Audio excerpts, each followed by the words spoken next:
नहीं तो मैं तुझे मार डालूंगा। मैं प्यार से बोल रहा हूँ, भाग जा यहाँ से। इतना बोलकर सोमू डंडा लेकर सुअर की तरफ बढ़ता है, लेकिन सुअर सोमू से बिल्कुल भी नहीं डरा। वहाँ से भागना तो दूर, सुअर और उल्टा सोमू पर हमला करने के लिए आगे बढ़ता है और सोमू को पूरे खेत में दौड़ाने लगता है। अरे अरे मूर्ख सुअर, तू यहाँ क्या कर रहा है? अरे मेरे ही खरबूजे खाकर मुझ पर ही हमला कर रहा है। अरे अरे मुझे लगता है ये सुअर पागल हो गया है। अरे भागो, आज तो गया काम से सोमू। अरे भाग भाई भाग।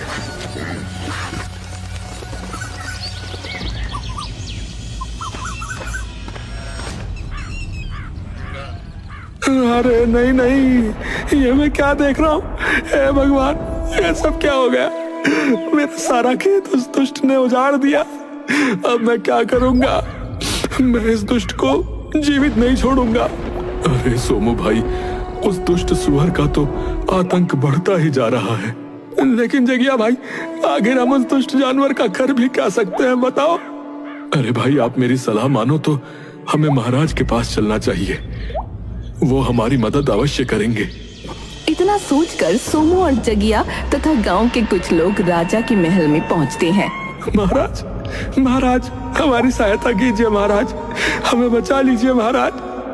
अरे अब आप लोग शांत हो जाइए। बोलिए, आप लोगों की क्या तकलीफ है? राजा के पूछने पर गांव के सभी लोग बारी बारी से राजा को उस सुअर के बारे में बताते हैं। आप लोग शांत हो जाइए। मंत्री जी, उस सुअर ने जिसका भी नुकसान किया है, उसे 10-10 सोने की मोहरें दे दी जाएं और पूरे राज्य में ये घोषणा करवा दी जाए कि जो कोई भी उस सुअर को जीवित या मुर्दा लाकर मुझे देगा तो मैं उसे मुंह मांगा इनाम दूंगा। राजा का आदेश होते ही सैनिक पूरे राज्य में घूम घूम कर घोषणा करने लगते हैं। सुनो सुनो सुनो, हमारे राज्य में एक दुष्ट सुअर घुस आया है। यदि कोई भी इंसान उस सुअर को जीवित या मुर्दा पकड़कर महाराज के सामने प्रस्तुत करेगा तो महाराज उसे मुंह मांगा इनाम देंगे। सुनो सुनो सुनो। सुअर इतना ज्यादा खतरनाक था कि किसी की भी हिम्मत नहीं हुई उसे पकड़ने के लिए जाए और अपनी जान जोखिम में डाले।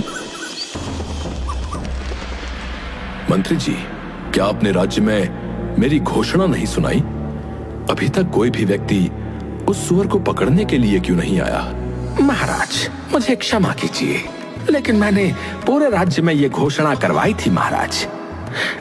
मुझे लगता है वो सुअर बहुत खतरनाक है, इसलिए कोई भी व्यक्ति जानबूझकर अपनी जान को जोखिम में नहीं डालना चाहता महाराज। मंत्री जी, यदि ऐसा ही रहा तो वो सुअर हमारे पूरे राज्य का विनाश कर देगा। महाराज, उस सुअर को पकड़ना या फिर मारना किसी आम आदमी के बस की बात नहीं है।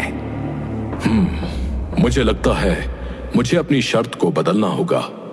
इसलिए मंत्री जी, तुम जाओ